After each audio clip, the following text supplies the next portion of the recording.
पाकिस्तान के political system की series में आज की इस वीडियो में हम पाकिस्तान के प्रेसिडेंट को डिस्कस करेंगे। इसकी ब्रीफ हिस्ट्री देखेंगे, फिर हम प्रेसिडेंट की क्वालिफिकेशन डिस्कस करेंगे, उसके बाद उसका टेन्योर डिस्कस करेंगे और फिर नेक्स्ट हम प्रेसिडेंट के लेजिस्लेटिव पावर, एग्जीक्यूटिव पावर और जुडिशियल पावर डिस्कस करेंगे और लास्ट में हम वो कंडीशंस डिस्कस करेंगे जिसमें प्रेसिडेंट को ऑफिस से रिमूव किया जा सकता है। तो वीडियो एंड तक जरूर देखिएगा।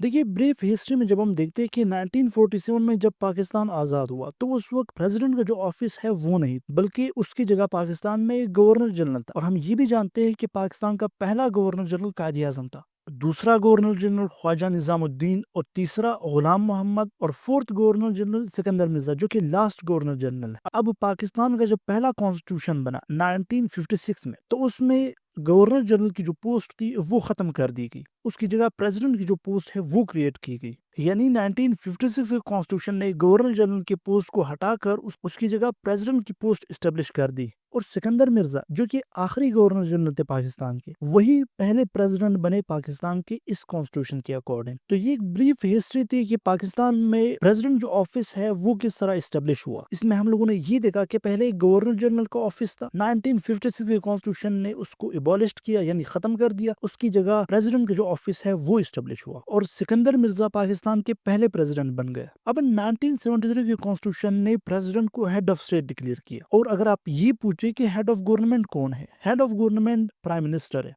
हेड ऑफ स्टेट प्रेसिडेंट है अकॉर्डिंग टू 1973 कॉन्स्टिट्यूशन। हम जब आगे जितनी भी क्वालिफिकेशंस, पावर और फंक्शंस डिस्कस करेंगे वो सब 1973 के कॉन्स्टिट्यूशन के अकॉर्डिंग है जो करंटली अभी तक पाकिस्तान में है। अब अगर हम क्वालिफिकेशन देख ले यानी कौन सा शख्स प्रेसिडेंट बन सकता है, उसकी क्वालिफिकेशंस क्या होनी चाहिए। सबसे पहले क्वालिफिकेशन 1973 के कॉन्स्टिट्यूशन के अकॉर्डिंग यानी उसके पास पाकिस्तानी सिटीजनशिप होनी चाहिए। सेकंड, उसकी एज एटलीस्ट 45 ईयर्स होनी चाहिए यानी 45 ईयर्स उसकी एज होनी चाहिए। और थर्ड, वो मुस्लिम होना चाहिए यानी नॉन मुस्लिम पाकिस्तान में प्रेसिडेंट नहीं बन सकता, सिर्फ मुस्लिम ही प्रेसिडेंट बन सकता है। प्रेसिडेंट बनने के लिए मुस्लिम होना मस्ट है। और फोर्थ जो क्वालिफिकेशन है वो ये कि वो मेंटली और फिजिकली फिट होना चाहिए। और फिफ्थ क्वालिफिकेशन है कि उसने कोई भी क्राइम कमिट ना किया। तो ये 5 क्वालिफिकेशंस है यानी जो भी मेंबर या जो भी शख्स प्रेसिडेंट बनना चाहे तो ये 5 क्वालिफिकेशंस होनी चाहिए उसमें। वो पाकिस्तान का सिटीजन होना चाहिए, उसकी एज 48 ईयर्स होनी चाहिए, वो मुस्लिम होना चाहिए और मेंटली और फिजिकली वो फिट होना चाहिए। अब हम नेक्स्ट देखते हैं कि प्रेसिडेंट को इलेक्ट किस तरह किया जाएगा यानी किस प्रोसेस के तहत इलेक्ट किया जाएगा और कौन लोग इलेक्ट करेंगे प्रेसिडेंट को। तो कॉन्स्टिट्यूशन के अकॉर्डिंग के दोनों हाउसेस के मेंबर यानी नेशनल असेंबली और सेनेट इसके मेंबर और इसके साथ जो प्रोविंसेस है उनके असेंबलीज के मेंबर यानी प्रोविंशियल असेंबली के मेंबर्स, जितने भी प्रोविंसेस है उन सब के मेंबर्स और जो 2 हाउसेस है यानी एक लोअर हाउस और एक अपर हाउस। यानी इसका मतलब ये है कि प्रोविंशियल असेंबली के मेंबर्स और दोनों हाउसेस के मेंबर्स प्रेसिडेंट को इलेक्ट करेंगे।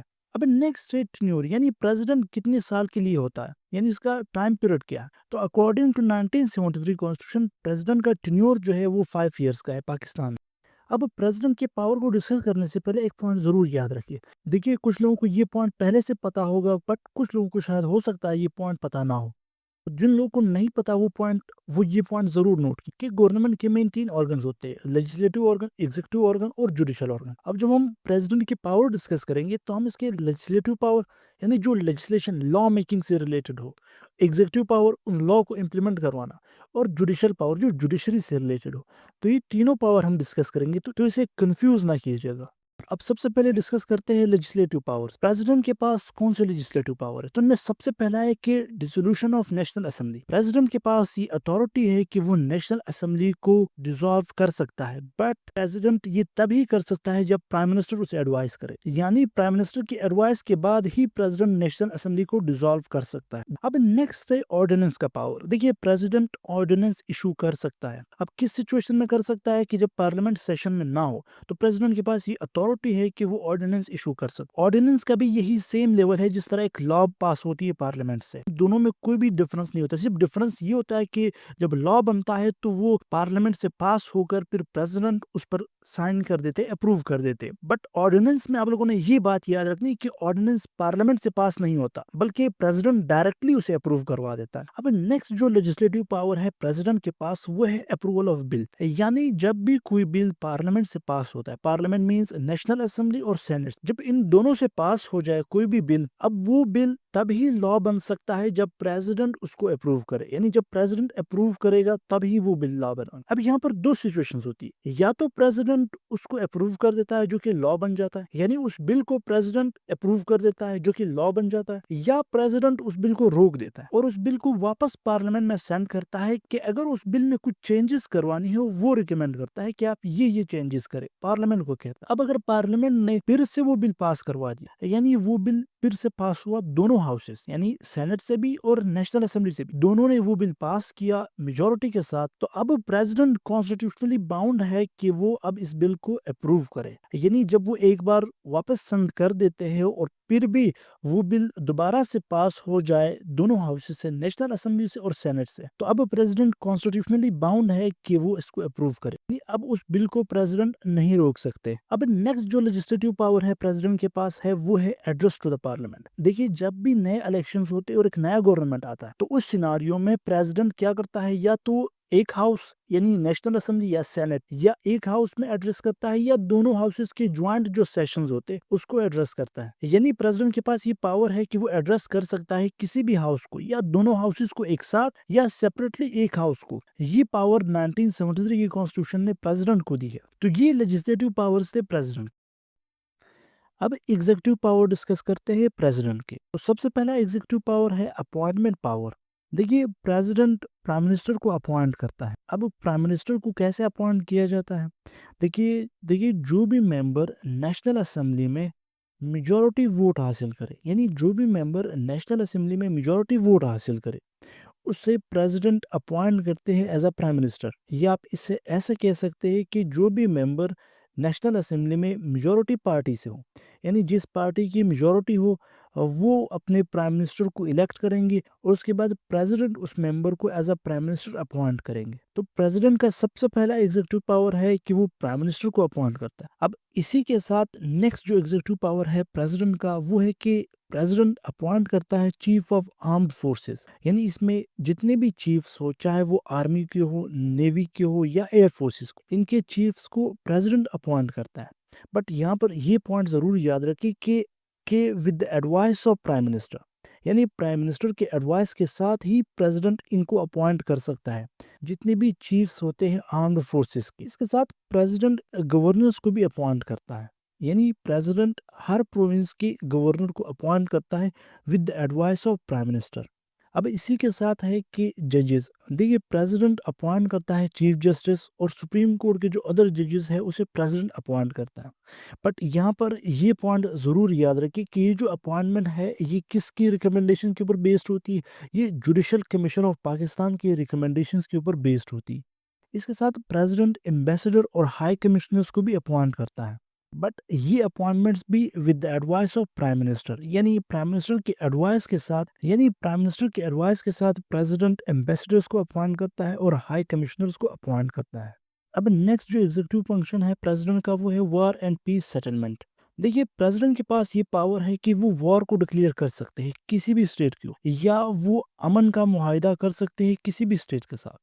बट यहाँ पर फिर आपने ये पॉइंट याद रखना है कि अगर वो वॉर डिक्लेयर करे या पीस सेटलमेंट करे, इन दोनों केसेस में प्राइम मिनिस्टर के एडवाइस को इंक्लूड किया जाए, यानी प्राइम मिनिस्टर के एडवाइस के साथ ही प्रेसिडेंट इस पावर को यूज कर पाएंगे। अब नेक्स्ट जो है एग्जीक्यूटिव पावर प्रेसिडेंट के पास वो है इमरजेंसी पावर। देखिए, 1973 के कॉन्स्टिट्यूशन के अकॉर्डिंग कि प्रेसिडेंट कब इमरजेंसी डिक्लेयर कर सकता है, उसके तीन सिचुएशंस हो सकते हैं। पहला सिचुएशन अगर कोई जंग हो यानी वॉर हो। दूसरा external aggression. External aggression means अगर कोई फॉरेन कंट्री पाकिस्तान पर अटैक करे तब प्रेसिडेंट के पास ये अथॉरिटी है कि वो इमरजेंसी डिक्लेयर कर सकता है। और थर्ड इंटरनल डिस्टर्बेंस, यानी अगर अंदरूनी हालात खराब हो जाए तब प्रेसिडेंट के पास पावर है कि वो इमरजेंसी डिक्लेयर कर सकता है। बट यहाँ पर जो नोट करने वाली पॉइंट है वो यही है कि प्रेसिडेंट जब इमरजेंसी डिक्लेयर कर दे तो उसे पार्लियामेंट से अप्रूवल लेना होगा। यानी जब भी सिचुएशंस ऐसी हो कि प्रेसिडेंट इमरजेंसी डिक्लेयर करना चाहे तो तो उसे पार्लियामेंट से अप्रूवल लेना होगा इमरजेंसी डिक्लेयर करने के लिए। अब इसी के साथ ये भी याद रखिए कि अगर किसी प्रोविंस में इंटरनल डिस्टर्बेंस हो, यानी अगर किसी प्रोविंस के अंदरूनी हालात खराब हो जाए, तो उस केस में प्रेसिडेंट के पास ये अथॉरिटी है कि वो वहां पर गवर्नर रूल इम्पोज कर दे। बट उस प्रोविंस की प्रोविंशियल असेंबली से एक रेजोल्यूशन चाहिए प्रेसिडेंट को कि वो गवर्नर रूल इम्पोज कर। तो ये भी एग्जीक्यूटिव पावर है प्रेसिडेंट।